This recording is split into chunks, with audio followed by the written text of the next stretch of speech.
Ibu numru 1.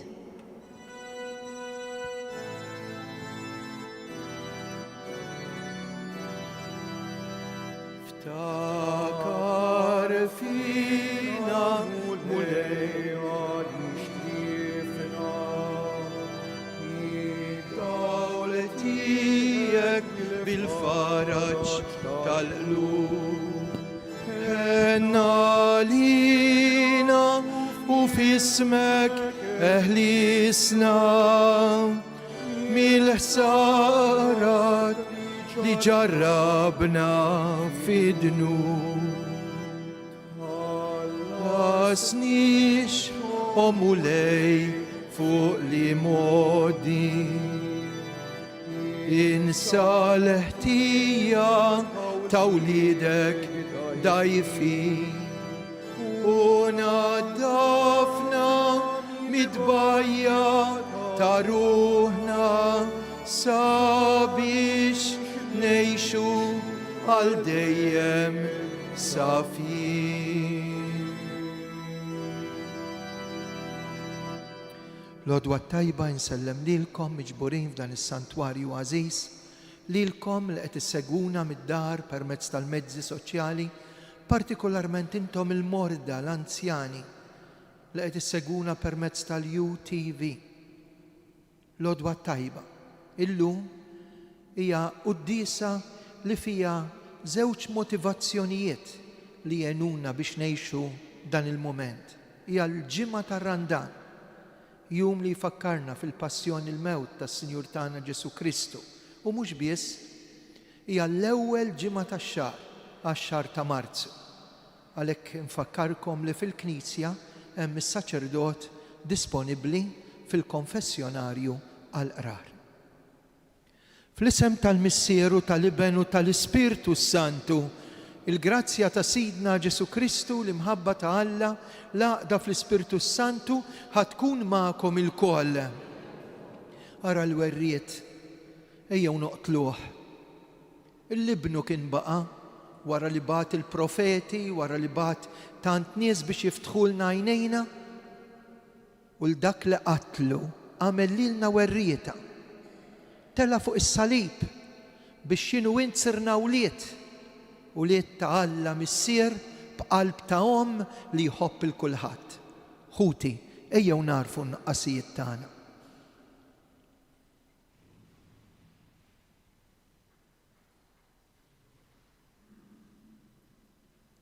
Nistqar l-Alla li jista' kollox u lilkom ħuti li jiena dnibt ħafna bil-ħsieb, bil-kliem, bl-emil u billi ħallejt dmirjieti.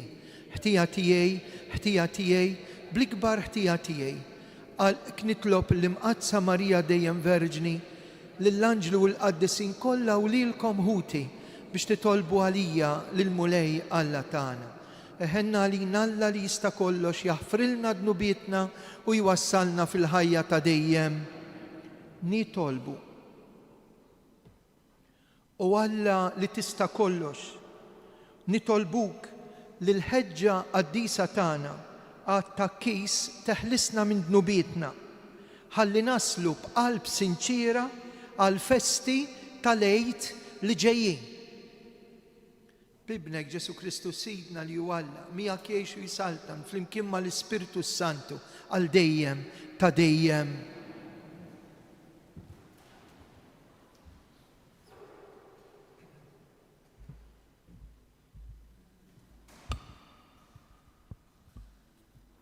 Qari mill-ktieb tal-Ġenesi. Iżrael kien iħobb il-Ġuseppi aktar minn ħutu kollha, għax kien twelidlu fix-xuħitu u għamillu libsa twila bil-kmiem. U ħutu intebħu li missierhom kien iħobbu aktar minn ħutu kollha u saru jobboduh u ma kellhomx ħila ikellmuh bisliem. U ħutu marru jiraw l-imrieħel ta' missierhom f'Sikem u Iżrael qal lil Ġuseppi: Ara, ħutek qegħdin jiraw f'Sikem, ejja ħanibatek ħdejhom. U irħiela Ġuseppi għal wara ħutu u sabhom f'Dotan. U huma rawh mill-bogħod u sakemm wasal ħdejhom ftehmu kif joqtluh. u bdew jgħidu lil xulxin. Araħ, ġej il-ħallim, issa ejjew ħanoqtluh u nixħtuh ġa xi bir u imbagħad ngħidu li xi bima selvaġġa kilitu u naraw x'jiswielu il-ħolm tiegħu. U Ruben sema u ħelsu minn idejhom u qalilhom ma nneħħulux ħajtu u żied jgħidilhom Ruben la xxerdux demm ixħtuh f'dan il-bir li hawn fid-deżert u la tmiddux idejkom fuqu. Dan għamlu biex jeħilsu minn idejhom u jroddu lil missieru.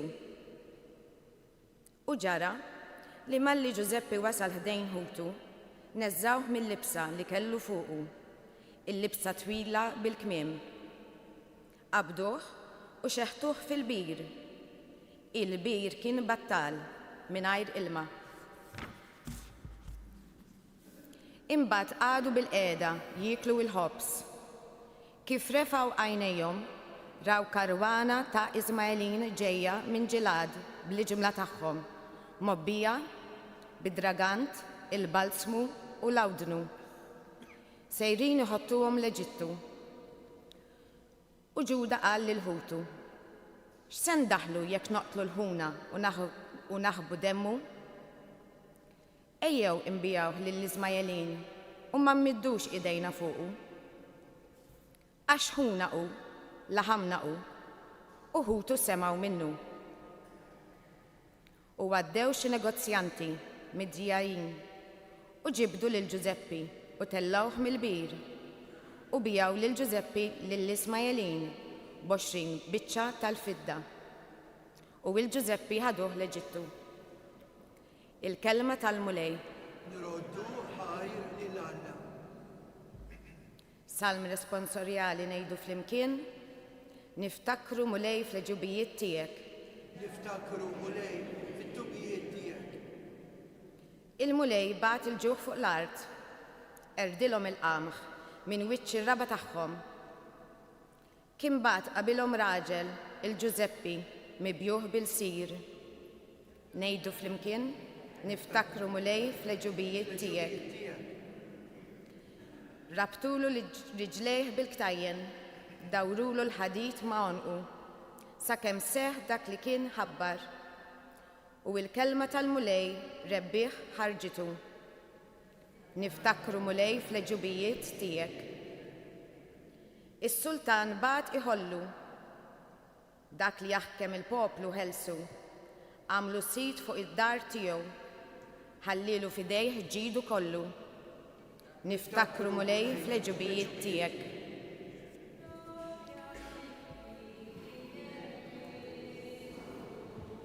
Gloria u tivi lilek Kristu. Alla hekk ħab lid-dinja li tal l-ibnu l-waħdini biex kull min jemmen fih ikollu l-ħajja ta' dejjem. Gloria u tivi lilek Kristu.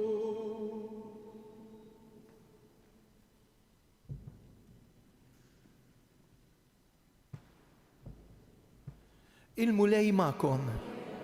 Qari mill-Vanġelu skont San Mattew. F'dak iż-żmien, Ġesu qal lill-qassisin il-kbar u lix-xjuħ tal-poplu isimgħu parabola oħra. Kien hemm wieħed sit ta' għalqa u ħawlilha id-dwieli.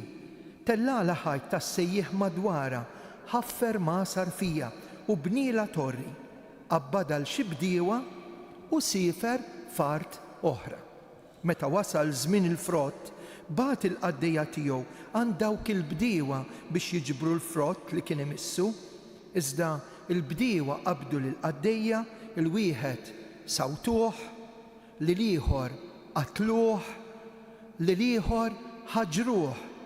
Reġa' bagħtilhom qaddejja oħra, dit-darba aktar minn qabel u għamlulhom l-istess. Fl-aħħar bagħtilhom l-ibnu. Min ibni jistħu. Qal, Iżda kif raw il-libnu, il-bdiewa bdew jgħidu bejniethom, ara l-werriet, ejjew noqtluh biex il-wirt tiegħu nieħdu aħna, qabduh, xeħtuh il-barra mill-għalqa u qatluh. Issa sit l-għalqa, x'jagħmlilhom il dawk il-bdiewa meta jiġi? Qalulu jeqridhom blaħnina taħżina li huma u l-għalqa jqabbilha lil bdiewa oħra li jroddulu frott fi żmienu, qalilhom Ġesu. Qatt ma qrajtu fl-Iskrittura li l-ġebla li warbu l-bennejja saret il-ġebla tax-xewka u bis-saħħa tal-mulej seħħ dan ħaġa tal-għaġeb f'għajnejna, għalhekk ngħidilkom, is-saltna ta' Alla tittieħed minn għandkom u tingħata lill-ġens li jagħmel frott minnha. Meta semgħu l-parabboli tiegħu, il-qassisin il-kbar u l-Fariżej fehmu li hu kien qed jgħid għalihom. Huma riedu kieku jaqbduh taħt idejhom, imma bbeżgħu min-nies għax kulħadd kien iżommu bi profeta. Il-kelma tal-mulej tifħir lilek Kristu.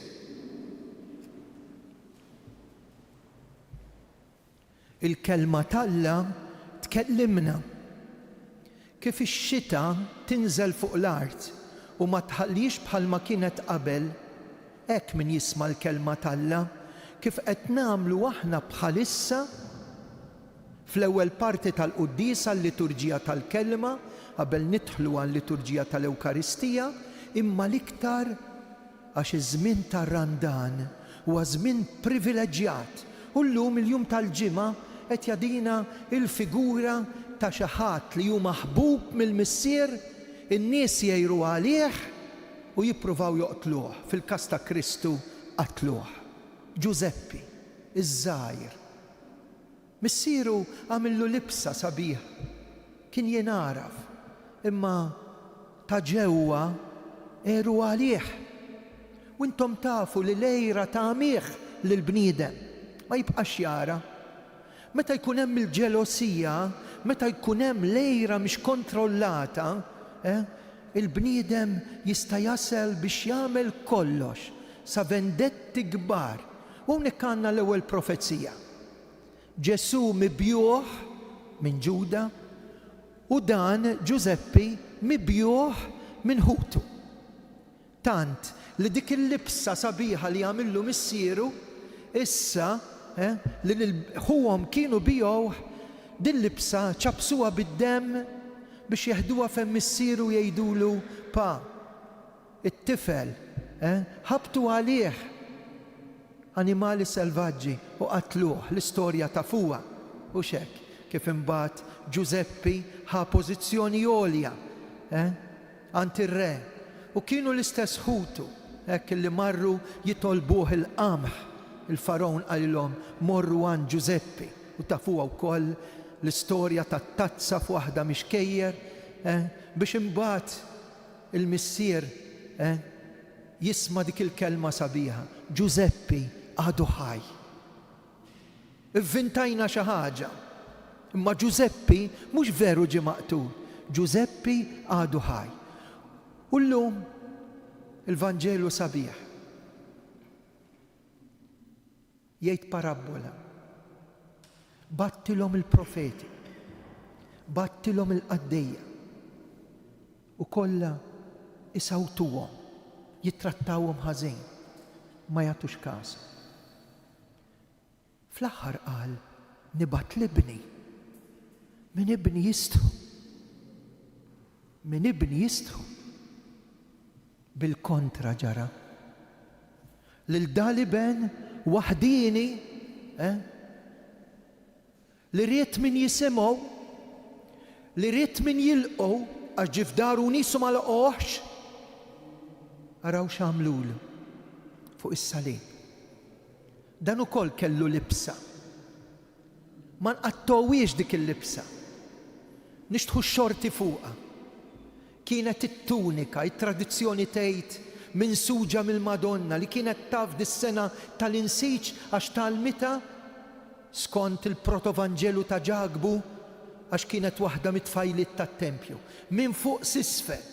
U l-missirijiet tal-Knisja jgħidu ma nqattowiex għax dak il-ġisem li mita għalina, dak li xerred demmu jixtieq li din libsa tibqa' maquda minn fuq s'isfel, minn fuq għax bil-qawwa tal-Ispirtu Santu nisġa waħda. Imma ra d-dinja qed taraw fiex qegħdin minn suġin hux jew mifrudin. Ara l-midneb bil-qawwa tal-Alla suppost li huwa maqut ma' Alla, ara xi ġralna għax warrabna l-Alla u qed nerqu fid-dnub. Ara xi ġralu l-bniedem meta dik il-libsa tal-għaqda fil-Knisja bejnietna qed naraw fid-dinja iċċartet u dak id-demm għadu jgħajjat. Fil-libsa ta' Giuseppi għadu ħaj, fil-libsa ta' Kristu li qatluh imma mbagħad fit-tielet jum qam. Kristu għadu ħaj għalija u għalik.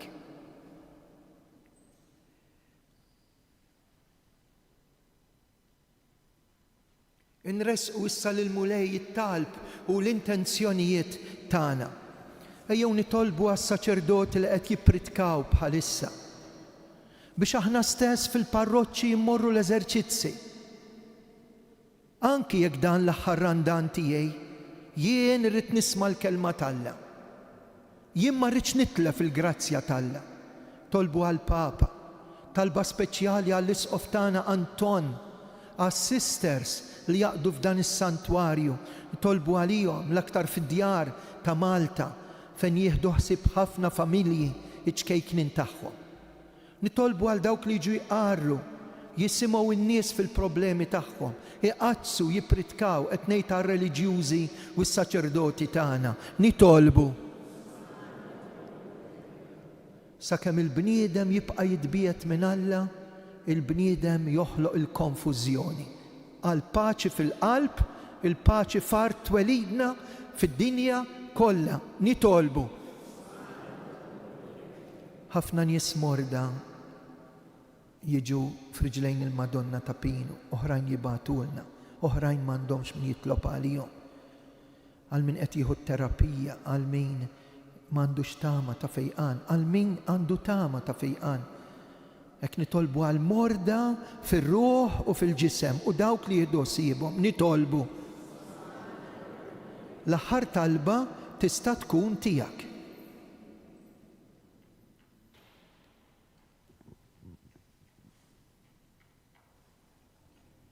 Dan nitolbulek bi Kristu Sidna. Insibu numru 3.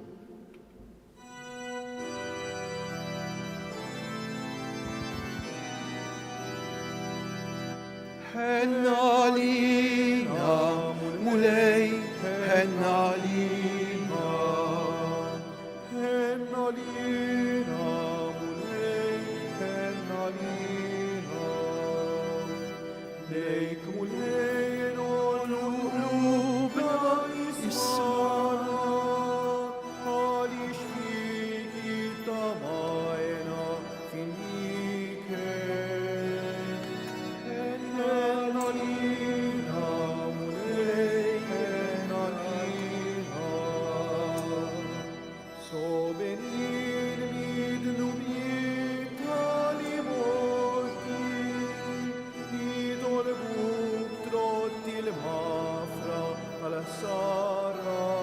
Kantaw henna lina henna lina. Itolbu ħuti biex is-sagrifiċċju tiegħi u tagħkom ikun joġob l-Alla l-Missier li jista' kollox.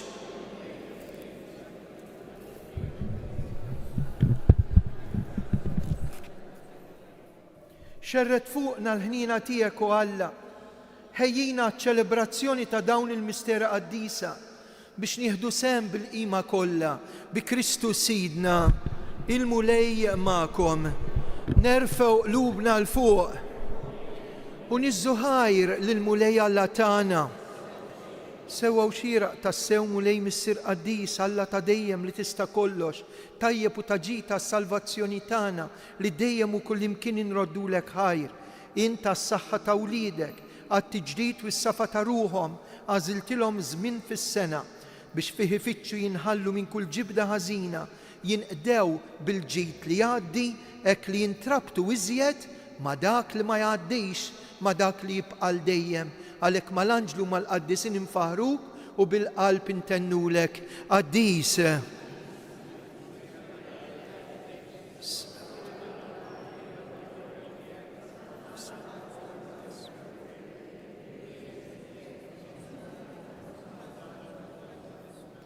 Qaddis tas-sew int mulej, int lajn ta' kull qdusija. Qaddes għalhekk nitolbuk daw l-offerti bil-barka tal-Ispirtu tiegħek biex isiru għalina l-ġisem u d-demm ta' Sidna Ġesu Kristu li meta kien ser jingħata u minn rajh ibati ħal-ħobs radd il-ħajr qasam tal id-dixxipli tiegħu u qal: ħudu u kulu l-koll minn dan għax dan huwa ġismi li jingħata għalikom.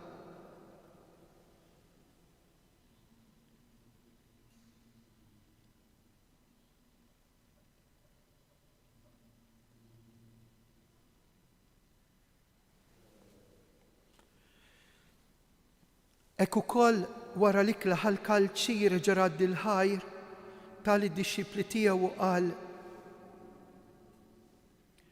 ħudu u xorbu minnu l-koll għax dan huwa l-kalċi ta' demmi tal-patt il-ġdid li jibqa' dejjem, id-demm li jixxerret għalikom u għall-bnedmin kollha għall-maħfra ta' dnubiet.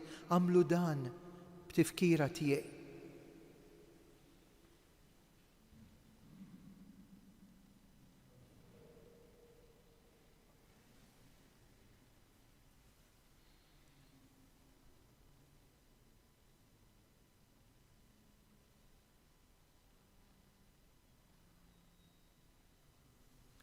Dan hu l-misteru tal-fidi, salvana int.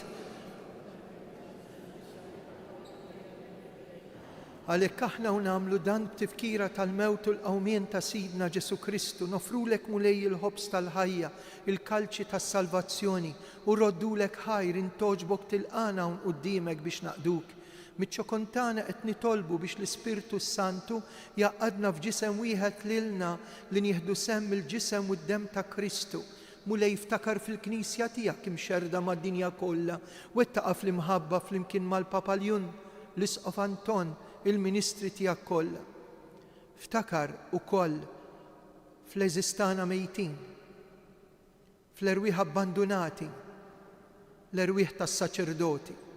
Ftakar fil-mejtin kollha.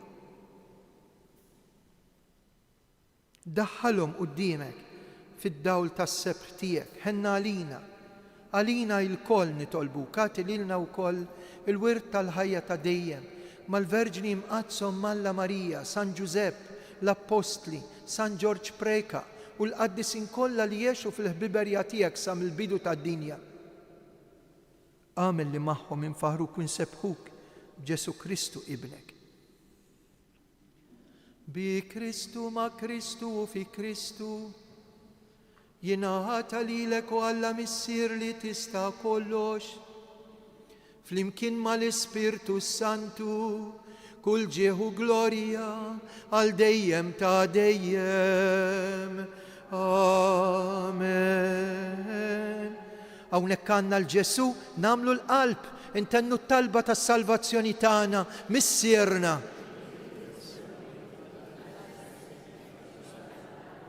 Ikun li tridien fis-sema jgħida fl-ard, ħobżna ta' kuljum għatina llum, aħfrilna dnubietna, minu ħati għalina id-daħħal.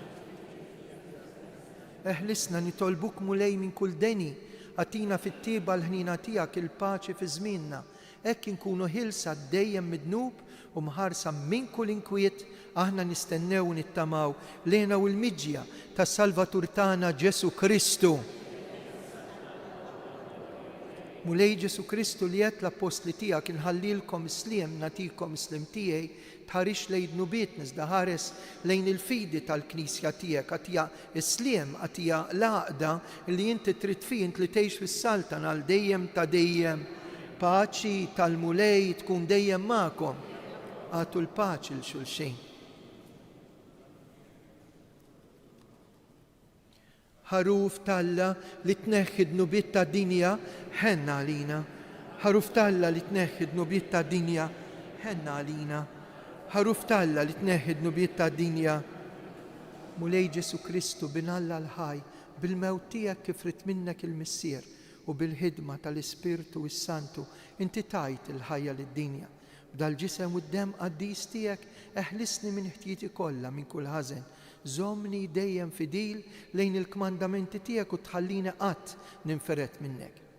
Dan hu l-ħaruf talla, dan hu li jneħħi d-nubiet tad-dinja, ħenjin dawk li huma mistiedna għal dilikla tal-ħaruf.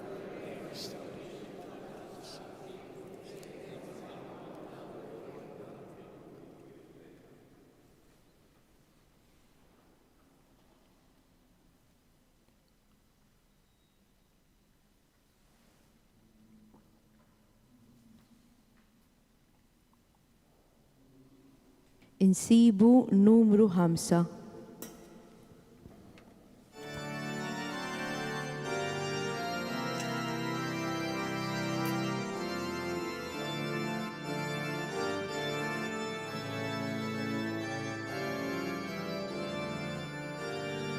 Ġesu tiegħi, nkantaw.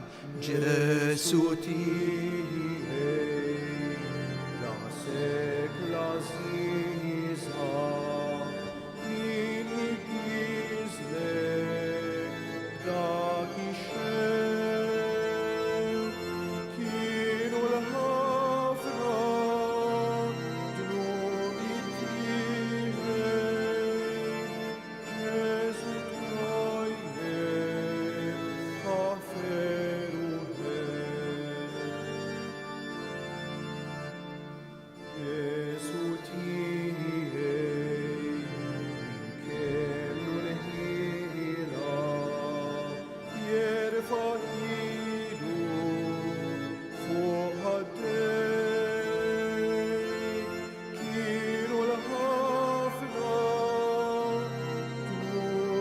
tiegħek, Ġesu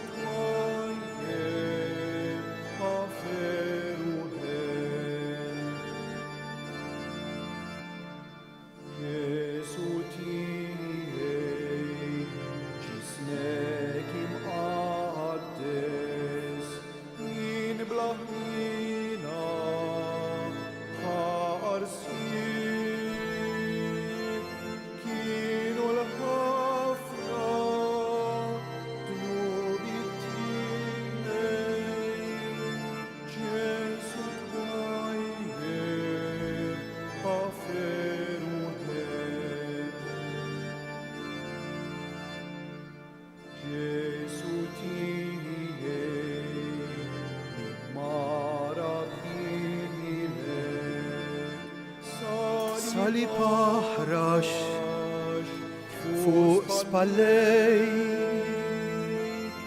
kienu l-ħafna dnubiet tiegħek, Ġesus wajjek għaferu.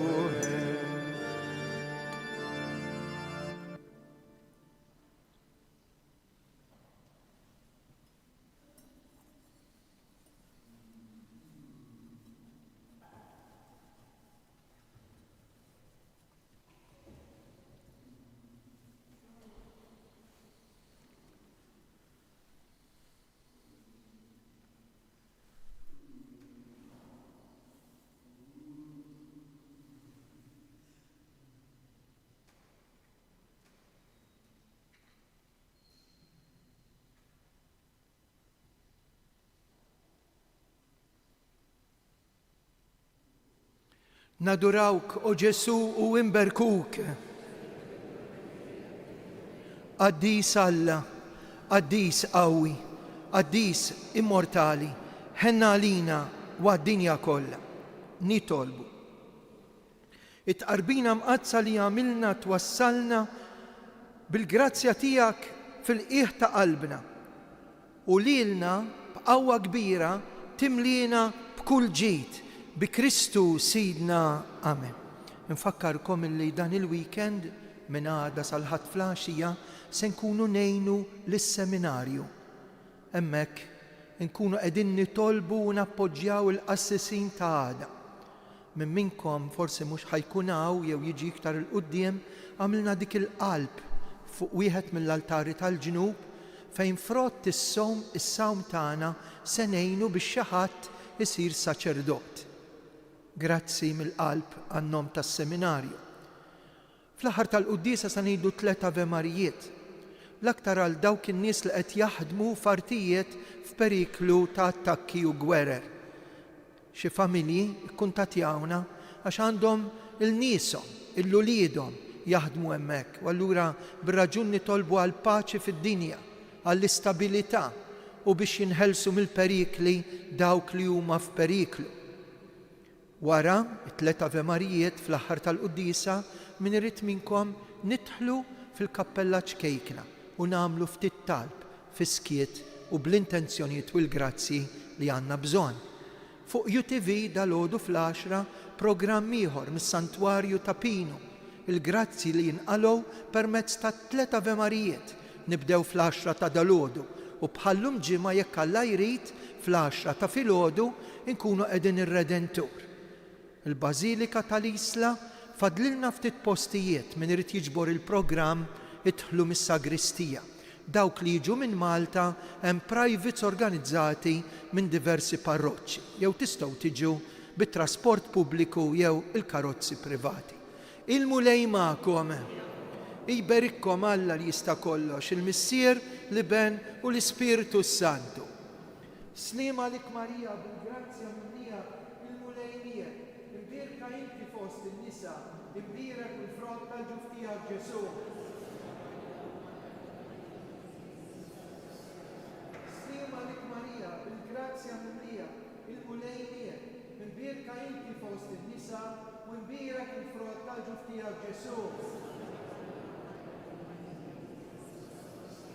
Slima lik Marija, bil-grazzja minnija, il-mulej miegħek, imbierka inti fost in-nisa u imbierek il-frott tal-ġuf tiegħek Ġesu. Għaddisa Marija Mari, l-appalina mitembin. Flimkien, Madonna ta' Pinu, Sultana tal-Familja, ħarstek fuqna dejjem żomm. Morru fil-paċi ta' Kristu.